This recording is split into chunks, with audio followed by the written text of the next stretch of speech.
बिस्मिल्लाहिर्रहमानिर्रहीम। अस्सलाम वालेकुम। मैं हूं इंजीनियर इमरान खानज़ादा और आप मेरे साथ हैं education channel with engineer Imran Khanzada के ऊपर।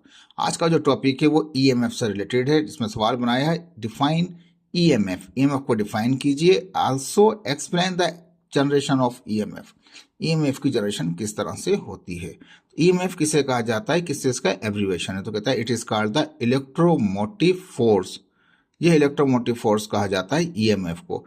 बहुत सारे बच्चे इसको इलेक्ट्रोमैग्नेटिक फोर्स समझ रहे होते हैं, क्योंकि जाहिर बात है ये जो ईएमएफ हमारे पास होता है ये इलेक्ट्रोमैग्नेटिक इंडक्शन में मौजूद होता है।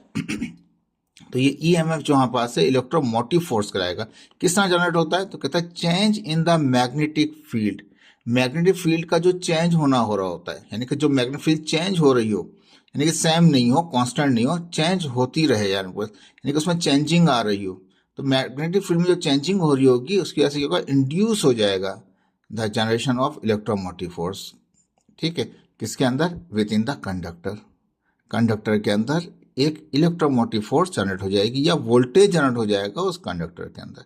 अगर मैग्नेटिक फील्ड की चेंजिंग होगी तो कंडक्टर के अंदर magnetic force, electromotive force generate हो जाएगी हमारे पास। ठीक है, तो ये ईएमएफ जो है किस तरह जनरेट करते हैं, तो उसके लिए कहा गया कि दो प्राइमरी हमारे पास तरीके कार हैं। एक कहलाता है by relative movement. Relative movement का मतलब ये है या तो मैग्नेट को मूव करा रहे हो या आप कॉइल को मूव करा रहे हो। हम ज्यादातर क्या करते हैं इसके अंदर, कॉइल को मूव करा रहे होते हैं। हमारे पास शाफ्ट लगी होती है, उस पर कॉइल लगा होता है, कॉइल को घुमा रहे होते हैं। तो रिलेटिव मूवमेंट से मुराद ये है कि दोनों में से किसी एक को मूवमेंट कराई जा रही होगी आप, या दोनों को भी करा सकते हैं आप, लेकिन यहाँ पे क्या हमारे पास से दोनों में से किसी एक को मूवमेंट करा रहे होंगे, जिसको हम कहेंगे जनरेटर इफेक्ट। यानी कि ये जो रिलेटिव मूवमेंट जो होती है, ये आपका ई कैट एम कैट का सवाल है कि रिलेटिव मूवमेंट जो होती है वो जनरेटर इफेक्ट लाती है, ट्रांसफार्मर इफेक्ट लाती है।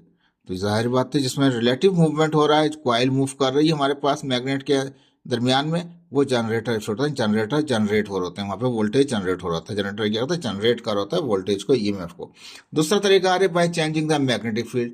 मैग्नेटिक फील्ड को चेंज करके, लेकिन यहाँ पे कोई मूवमेंट नहीं हो रही थी, इसे कहते हैं ट्रांसफार्मर इफेक्ट कहलाता है हमारे पास।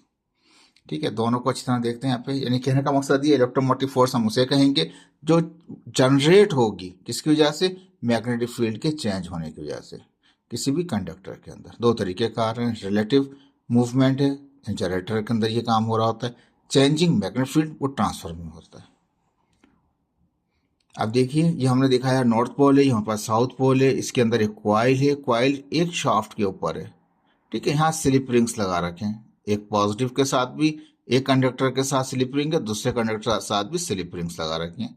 स्लिप रिंग के साथ बुशेस लगे हुए हैं जो उसको वोल्टेज आगे दे देंगे हमारे पास। ठीक है जी, ये क्वाइल घूमती रहेगी और क्या होगा, ये तार ये नहीं घूमेगा हमारे पास, ये अपने स्टैटिक रहेगा, लेकिन क्या है, ये क्वाइल घूमती रहेगी किसमें, नॉर्थ और साउथ पोल के दरमियान में। हमने कहा रिलेटिव मूवमेंट। रिलेटिव मूवमेंट में आते कोई एक चीज घूम रही है, यानी कि मैग्नेट परमानेंट है, रुके हुए हैं, स्टैटिक है, लेकिन क्वाइल क्या है, वो घूम रही है हमारे पास।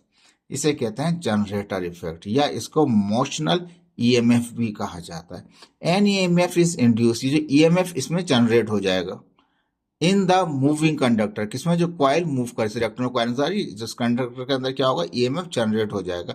किस वजह से, कहता है due to change in the magnetic field of the permanent magnet. ये परमानेंट मैग्नेट की जो फील्ड है उसके चेंज होने की वजह से। कैसे भाई, ये तो कांस्टेंट है, तो क्या होगा, वो तो कांस्टेंट है, लेकिन क्वाइल का कुछ हिस्सा पहले नॉर्थ में होगा, फिर कुछ साउथ में होगा, कुछ अब भी होगा। तो क्या, जब क्वाइल घूमती रहेगी इसके अंदर, कि ये हिस्सा जो है पलट कर ऐसे था ऐसे हो जाएगा, फिर ये ऐसे हो जाएगा, और फिर वापस घूम के नीचे आ जाएगा। यानी कहने का मकसद ये रोटेट करता रहेगा, घूमता रहेगा ये क्वाइल। तो क्वाइल के घूमने से क्या होगा, फील्ड जो कांस्टेंट थी, लेकिन उसका इफेक्ट इस क्वाइल के ऊपर चेंजिंग इफेक्ट होगा हमारे पास। तो यहाँ पे ये लिखा है कि an EMF is induce in the moving conductor. इस मूविंग कंडक्टर के अंदर ईएमएफ इंड्यूस हो जाएगा due to change in magnetic field. Magnetic field के चेंज होने की वजह से, किसकी, परमानेंट मैग्नेट की फील्ड का इफेक्ट इसके ऊपर चेंजिंग इफेक्ट आ रहा होगा। This EMF is occur due to the relative motion of the conductor and the magnet. देखिए कंडक्टर, ये जो क्वाइल है और ये मैग्नेट, इन दोनों के रिलेटिव मोशन से, रिलेटिव मोशन से मुराद ये मूवमेंट की वजह से, रिलेटिव मोशन मूवमेंट की वजह से क्या होगा, एक वोल्टेज इंड्यूस हो जाएगा किसके अंदर, इस कॉइल में, या इलेक्ट्रोमोटिव फोर्स जनरेट हो जाएगी किसमें, इस कॉइल में। वो शाफ्ट के जरिए आएगी स्लिप रिंग्स में, स्लिप ब्रशेस के जरिए वो आउटपुट वोल्टेज दे देगी हमारे पास। ठीक है, तो इसमें क्या है कि ये एक ऑब्जेक्ट मूव कर रहा है और एक ऑब्जेक्ट रुका हुआ है। तो रिलेटिव मोशन कहलाता है, रिलेटिव मूवमेंट भी कहते हैं इसको। This generation of EMF is called the generator effect. इस तरह का जो ईएमएफ जनरेट होता है, इसमें रिलेटिव मूवमेंट हो रही हो, उसे कहते हैं जनरेटर इफेक्ट। बिकॉज क्यों कि इन जनरेटर में क्या होता है, induce EMF is generated due to motional और relative motion effect of the conductor and the magnet. क्योंकि ये जनरेटर है, जनरेटर के अंदर रिलेटिव मोशन होता है कॉइल का, किसके साथ, मैग्नेट के साथ या मैग्नेटिक फील्ड के साथ। ठीक है जी। All electric generator works on relative movement of conductor and magnet field. जो रिलेटिव मोशन होता है उसके अंदर रिलेटिव मोशन किसका होता है, कंडक्टर और मैग्नेट फील्ड। तमाम जनरेटर जितने बने हुए हैं हमारे पास, उसमें रिलेटिव मोशन कार्य होते हैं किसका, कंडक्टर का मैग्नेट फील्ड के साथ। कहते हैं यहाँ पे इन इलेक्ट्रिक जनरेटर, एग्जाम्पल कहता है इलेक्ट्रिक जनरेटर में क्या हो रहा है, कॉइल ऑफ द वायर, जो वायर की कॉइल है वो क्या करती है, रोटेट्स, वो घूम रही होती है, ये कॉइल जो बीच में ये घूमती रहती है हमारे पास। In the magnetic field of the permanent magnet, जो परमानेंट मैग्नेट है इसके दरमियान में ये कॉइल क्या करती है, घूमती रहती है, यानी कि टर्निंग कर रही होती है, रोटेट कर रही होती है। Due to which induce EMF is generated, इसमें क्या होता है, ईएमएफ इंड्यूस हो जाता है in the coil and move the external circuit. जो भी ईएमएफ जनरेट होता है वो एक्सटर्नल सर्किट यानी कि आउट, बाहर किसी सर्किट के साथ कनेक्ट होकर वहां पे आउटपुट दे रहा होता है, यानी कि ये वोल्टेज जनरेट होगा और यहाँ पे आपको किसी भी डिवाइस में कोई बल्ब वगैरह है, कोई मोटर वगैरह कुछ भी लगा सकते हैं, वहां पे ये इस्तेमाल हो रहा होगा। तो जनरेटर के अंदर ये इफेक्ट होता है जिसमें क्या होता है कि रिलेटिव मोशन होता है कॉइल का मैग्नेट के साथ, इसलिए रिलेटिव मोशन का मतलब है जनरेटर इफेक्ट। ठीक है जी, आसान था, मुश्किल नहीं था। बाय चेंजिंग मैग्नेटिक फील्ड, कहता है मैग्नेटिक फील्ड के चेंज होने से। ठीक है जी, तो बाय चेंजिंग मैग्नेटिक फील्ड को चेंज करें, जिसको कहते हैं ट्रांसफार्मर इफेक्ट। अब ट्रांसफार्मर क्या होता है कि दो किस्म की वाइंडिंग होती है, एक वाइंडिंग को कनेक्ट कर देते हैं एसी इनपुट के साथ और दूसरी वाइंडिंग जो होती है उसको कनेक्ट कर देते हैं लोड के साथ। यानी बल्ब लगा लें, पंखा लगा लें, कोई मोटर लगा लें, कुछ भी लगा लें आप, यानी कि अब ये फिजिकली ये तार यहाँ से आके इसको टच नहीं करता, ये तार उसको टच नहीं करता, लेकिन ये जो तार हैं, ये जो ट्रांस हैं, ये एक आयरन कोर के ऊपर बने हुए लेमिनेशन है, यानी कि वो प्लेट्स टाइप की लगा रखी हैं, बहुत सारी ज्वाइंट कर रखा है। अब इसको इनपुट देते हैं, लेकिन करंट इसको दिया, क्या होगा, वो करंट इसमें मैग्नेटाइज कर देगा इस कोर को।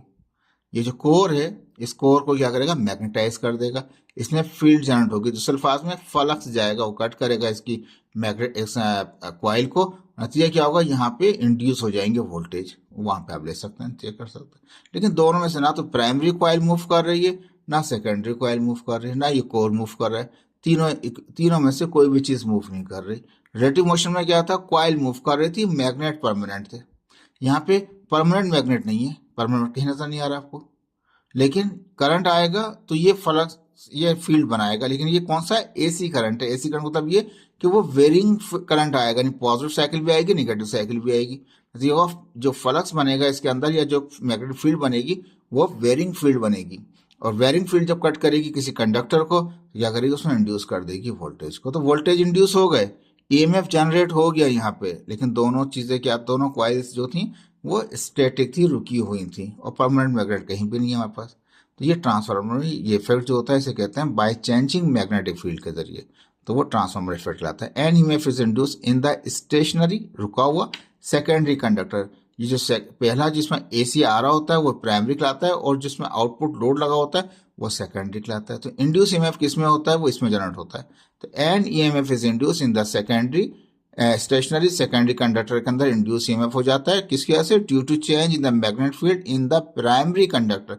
जो प्राइमरी कंडक्टर के अंदर मैग्नेट फील्ड की चेंजिंग होती है उसकी वजह से। और उसमें चेंजिंग मैग्नेट फील्ड कैसे पैदा करता है, ये कॉइल कैसे पैदा करता है, due to the passing the current to the primary current. जो करंट आता है इसमें उसकी करंट की वजह से मैग्नेट फील्ड बनती है। तो आगे लिखा है due to the current passes through the primary conductor. ये जो करंट आता है प्राइमरी कंडक्टर में, इस कंडक्टर के अंदर आने वाले करंट की वजह से क्या होता है, चेंजिंग फ्लक्स या चेंजिंग मैग्नेट फील्ड पैदा होती है, जो जाके हिट करती है इस कंडक्टर को। फील्ड भी कह सकते हैं, फ्लक्स भी कह सकते हैं। आपकी बुक में सिर्फ फील्ड से बताया है, लेकिन आगे जाके इसको फ्लक्स से ही पढ़ते हैं हम लोग। ठीक है जी, तो this generation of EMF is called the transformer effect. इस तरह से अगर वोल्टेज को आप इंड्यूस कर दें, एक कॉइल के अंदर एसी करंट देके दूसरे कॉइल के अंदर वोल्टेज हासिल कर लें, इंड्यूस वोल्टेज ले लें, उसे कहते हैं ट्रांसफार्मर इफेक्ट। स्टेशनरी हैं, रुके हुए हैं। बिकॉज इन ट्रांसफार्मर, क्योंकि ट्रांसफार्मर में क्या होता है, induce EMF is generated in the secondary stationary secondary conductor, क्योंकि ट्रांसफार्मर के अंदर ईएमएफ इंड्यूस हो जाता है किसके अंदर, सेकेंडरी कंडक्टर के अंदर। किसकी वजह से, due to the change in the magnetic field. इसमें क्यों होता है, इस फील्ड के चेंज होने का, ये लाइन नजर आ रही है ना, इस फील्ड की मैग्नेटिक फील्ड के जो लाइन नजर आ रही है, मैग्नेटिक फील्ड के चेंज। मैग्नेटिक फील्ड क्यों चेंज होती है, कि उसके अंदर जो कॉइल होती है, जो करंट जो प्राइमरी करंट गुजर रहा होता है इसमें, उस करंट के गुजरने की वजह से।